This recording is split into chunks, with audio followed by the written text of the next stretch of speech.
सबैभन्दा पहिला त हामीलाई फोटो खिच्ने भन्ने बित्तिकै अचम्म लाग्थ्यो, कसरी खिच्छ होला जस्तो लाग्थ्यो पहिला। हुँदा हुँदा फोटो पछि अब के आयो, भिडियो क्यामेरा आयो। अब भिडियो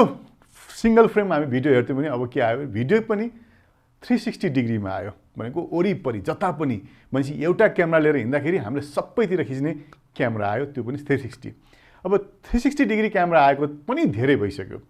र हुँदाहुँदै के भने यसमा पनि जहिले पनि परिमार्जित भनौँ, जहिले पनि इन्हान्स भएर झन् नयाँ नयाँ टेक्नोलोजी, झन् राम्रो सेन्सर भएर झन् राम्रो नयाँभन्दा नयाँ प्रडक्ट आउने क्रम चाहिँ जारी नै छ। हेलो एन्ड नमस्ते, तपाईँलाई ओलिज स्टोर पीवी च्यानलमा स्वागत छ। म लोकेश आज फेरि तपाईँको अगाडि के लिएर आएको छु, Insta360 को नयाँ क्यामेरा, त्यो पनि 360 डिग्रीको X3 लिएर आएको छु।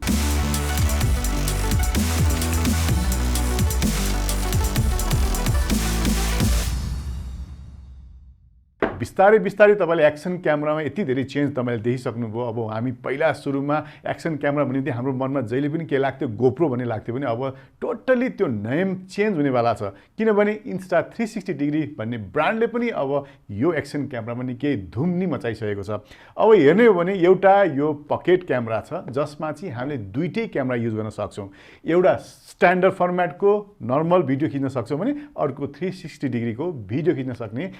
क्यामेरा अब X3 आएको छ, जसलाई म आज तपाईँको अगाडि अनबक्सिङ गरेर देखाउन गइरहेको छु। अब म यो बट्टालाई अनबक्सिङ गर्दैछु। सबैभन्दा पहिला सर यहाँ भएको प्लास्टिकलाई मजासँगले काटौँ। अब बट्टालाई सटक्क खोल्दैछु म। ओहो ल हेर्नुहोस्, ड्याङ्गे क्यामेरा त मेरो अगाडि देखिएको छ। यो क्यामेरा हेर्दा चाहिँ ठ्याक्कै योभन्दा अगाडिको X2 जस्तै छ भने यो स्क्रिन चाहिँ मजाको ठुलो भएको छ। योभन्दा अगाडि पहिला सानो गोलो थियो जसमा चाहिँ हाम्रो नर्मल एलइडी लाइट मात्रै थियो, त्यसमा चाहिँ नर्मल डिस्प्ले मात्रै थियो भने अब त्योभन्दा पछिल्लोमा कलर डिस्प्ले आएको थियो जहाँ हामी टच गरेर चलाउन सक्थ्यौँ। अब के आएको छ, त्योभन्दा ठुलो साइजको स्क्रिन टक्क यसरी राखेर नि खिच्ने खालको आइसकेको छ। क्यामेरालाई मैले तल राखेँ, त्योभन्दा पहिले यो बट्टाभित्र के छ आउने हेरौँ। यो बक्सा मैले भेटेको छु भने अरू केही पनि छैन र यो बट्टालाई मैले एकछिन यहाँ राखेँ भने यो बट्टाभित्र के आएको छ पहिला हेरिहालौँ। क्यामेरा त हाम्रो अगाडि छँदैछ, देखिसक्नु भएको छ। अब यो बट्टाभित्र के आउँछ भन्ने कुरामा चाहिँ हामीले सबैभन्दा पहिला चाहिँ यहाँनिर टाइप सी केबल युएसबीबाट चार्ज गर्नको लागि रहेछ। यहाँनिर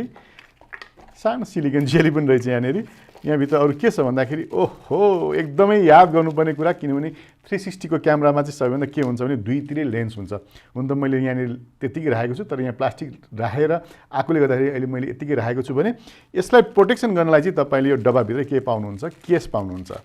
यो केस म यहाँ निकाल्दैछु र यो केसमा चाहिँ हामीले यसलाई राख्नुपर्ने हुन्छ।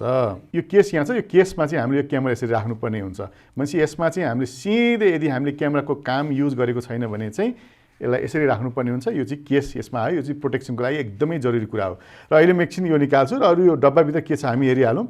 ओहो केही रहेन छ। हामीले हेर्छौँ यहाँ चाहिँ Insta360 को स्टिकर हामीले भेट्छौँ, जो चाहिँ हामीले कहीँ लिएर त्यसो टाँसेर यो ब्रान्डलाई सपोर्ट गर्ने कुरो भयो भने। अरू यहाँ युजर गाइड, युजर म्यानुअलहरू यहाँनिर छन्, जुनको चाहिँ अब हामी नर्मली युजै गर्दैनौँ, हामी सिधै चलाउने हो किनभने ट्याक ट्याक ट्याक पारेर चलाइहाल्यो। त्यस्तै यहाँ हेर्नुहुन्छ भने चाहिँ यहाँ सानो प्याकेट पनि यहाँ छ, पाउच। यसमा चाहिँ हामी हेर्छौँ भने चाहिँ यहाँनिर चाहिँ हामीले चाहिँ माइक्रोफाइबरको कपडा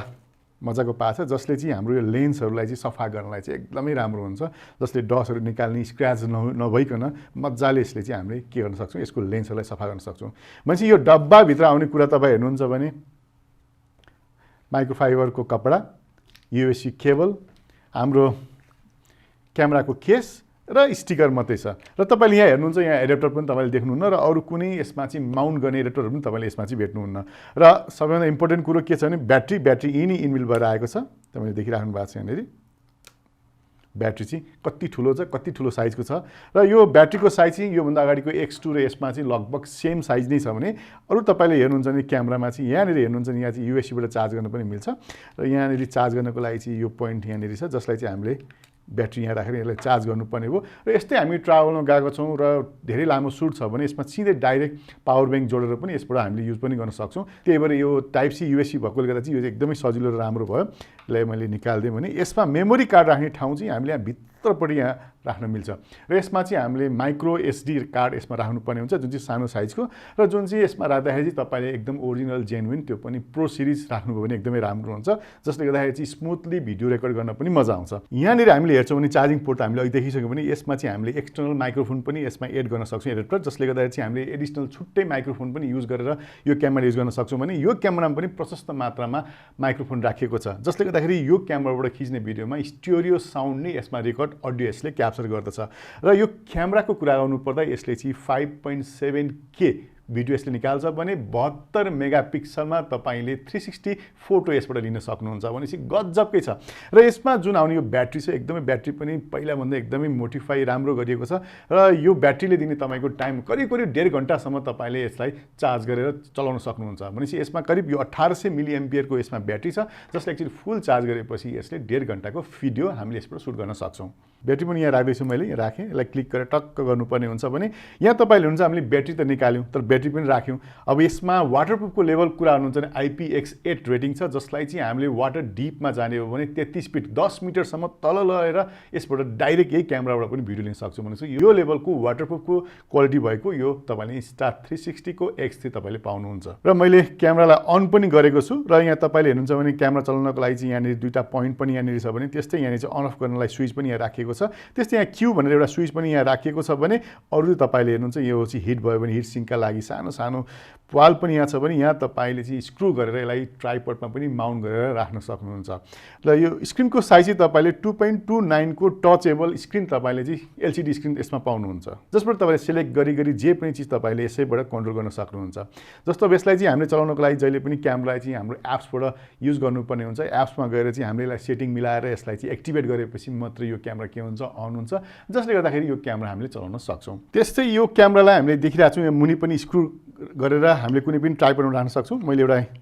मसँग भएको ट्राइपडमा ट्राई गर्दैछु यसरी स्क्रु गरेर यसलाई चाहिँ यसरी माउन्ट गरेर राख्न सक्यो भने र यो क्यामेरामा चाहिँ तपाईँले देख्नुहुन्छ दुईतिर तपाईँको लेन्स देखिराख्नु भएको छ डुवेल क्यामेरा भएको त्यो पनि 5.7K र तपाईँले यसबाट फोटो खिच्नुहुन्छ भने 360 चाहिँ तपाईँले 72 मेगापिक्सलको यसबाट 360 डिग्रीको फोटो लिन सक्नुहुन्छ र यो क्यामेरामा अर्को एकदमै राम्रो विशेषता भनेको चाहिँ म तपाईँलाई बताउन गइरहेको छु एकछिन यो ट्राइपड मैले निकाल्दिएँ यसमा चाहिँ हामीले 360 डिग्रीको भिडियो पनि खिच्न मिल्छ भने यसमा चाहिँ स्ट्यान्डर्ड मोड भनेको जुन चाहिँ हामीले नर्मल अरू क्यामेरा जस्तो एक्सन क्यामेरा जस्तो भनौँ गोप्रो या ओस्मो एक्सन 3 जस्तै यदि भिडियो लिनु पर्यो भने यसरी नर्मल शट पनि यसैबाट एउटै क्यामेराबाट लिन सक्छौँ जसको चाहिँ हामीले स्क्रिन यहाँ हेर्दै भिडियो मजाले लिन सक्छौँ भनेपछि एउटै क्यामेराले हामीले दुईटा काम गर्न सक्ने भयो एउटा स्ट्यान्डर्ड फर्मेटमा भिडियो लिन सक्ने भयो भने अर्को 360 त छँदैछ यसमा यो चाहिँ मलाई एकदमै मन परेको यो क्यामेराको मोडलमा र यो क्यामेरालाई चाहिँ हामीले अपरेटिङ गर्नको लागि चाहिँ हाम्रो वाइफाईबाट कनेक्ट पनि गर्न सक्छौँ हाम्रो मोबाइलमा फोन त्यस्तै ब्लुटुथबाट पनि यसलाई कनेक्सन गरेर चाहिँ एप्सको माध्यमबाट पनि यसलाई चलाउन सकिन्छ त्यो चाहिँ एकदमै कनेक्टिभिटी राम्रो र सजिलो भएर हामीले यसमा खिचेको भिडियोलाई डाउनलोड गरेर इन्स्ट्यान्टली हामीले मोबाइल फोनबाट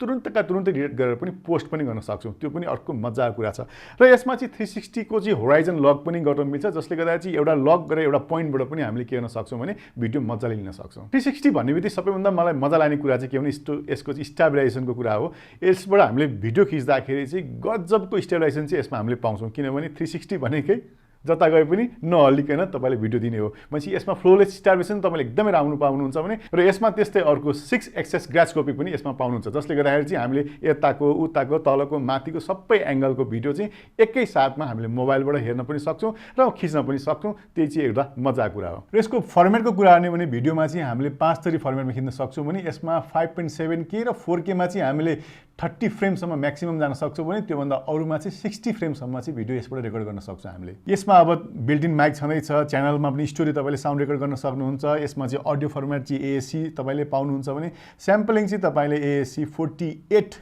किलोहर्ज को यसमा भइहाल्छ यसमा एक्सपोजर कन्ट्रोलको कुरा गर्नुपर्दा चाहिँ हामीले चाहिँ आइएसओ सेन्सिटिभिटी चाहिँ तपाईँले 100 देखि 3200 सम्मको चाहिँ गर्न सक्छौँ यस्तो मजाको भिडियो फर्मेट सहित तपाईँलाई 100 देखि 3200 सम्मको आइएसओ मिलाउन सक्ने त्यो पनि यति सानो जम्मा 180 ग्राम भएको क्यामेरा अब कति सजिलो भएछ किनभने तपाईँ ट्रेकिङमा जाँदै हुन्छ कहीँ घुम्न जाँदै हुनुहुन्छ भने कत्रो क्यामेरा बोकेर जाने त त्यहाँ त एकदम सानो पोर्टेबल चाहियो भनेपछि त्यो ठाउँमा एकदमै सुइटेबल अहिले कुरा गर्नुहुन्छ भने यसको योभन्दा अगाडिको भिडियो मैले जस्ट हालि पनि सकेको छु X2 ले खिचेको सगरमाथाको भिडियो त्यो चाहिँ हेर्न नभुल्नु होला। अनि चाहिँ त्यो यस्तो क्लियर आउँछ भने अब यसले खिच्ने कस्तो आउँछ होला त भनेपछि यति सजिलो क्यामेरा जसलाई चाहिँ हामीले 5 वटा हैन 6 वटा एंगलबाट एकैचोटी भिडियो सुट गर्ने क्यामेरा Insta360 को, जसमा चाहिँ हामीले ट्राइपड लगाएर यसमा लङ टाइपको चाहिँ इनभिजिबल स्टिक लगाएर ड्रोन सुट जस्तो पनि निकाल्न सक्ने क्यामेरा अब ओलिज स्टोरमा आएको छ। यो भन्दा धेरै जानकारी तपाईले यो भिडियोको तल राखिएको डिस्क्रिप्सनमा पाउनुहुन्छ भने त्यही क्लिक गरेर तपाईले यसलाई अनलाइन पनि अर्डर गर्न सक्नुहुन्छ। जुन क्यामेरामा यो मेमोरी राख्ने जुन ठाउँ छ यसमा चाहिँ तपाईले कतिसम्मको मेमोरी राख्ने, जुन अहिले मैले भने एकदम हाई क्वालिटीको प्रो सिरिज राख्नुहुन्छ भने यसले 1 TB सम्मको मेमोरी कार्ड सपोर्ट गर्छ भनेपछि टन्नै भिडियो तपाईले एउटै मेमोरी कार्डमा रेकर्ड गर्न सक्नुहुन्छ। अब र यो त थियो तपाईलाई आज Insta360 को नयाँ क्यामेरा X3 सम्बन्धी केही जानकारी। हजुरलाई कस्तो लाग्यो? यस्तै नयाँ विडियो त लिएर आउँछु। तबसम्मलाई बिदा लिन चाहन्छु। जानुभन्दा अगाडि च्यानल सब्स्क्राइब गर्नु भएको छैन सब्स्क्राइब गर्न चाहिँ नभुल्नु होला, साथै बेल आइकन पनि अन गर्नु होला। बाई बाई अनि नमस्ते। फेरि अर्को भिडियोमा म भेट्ने।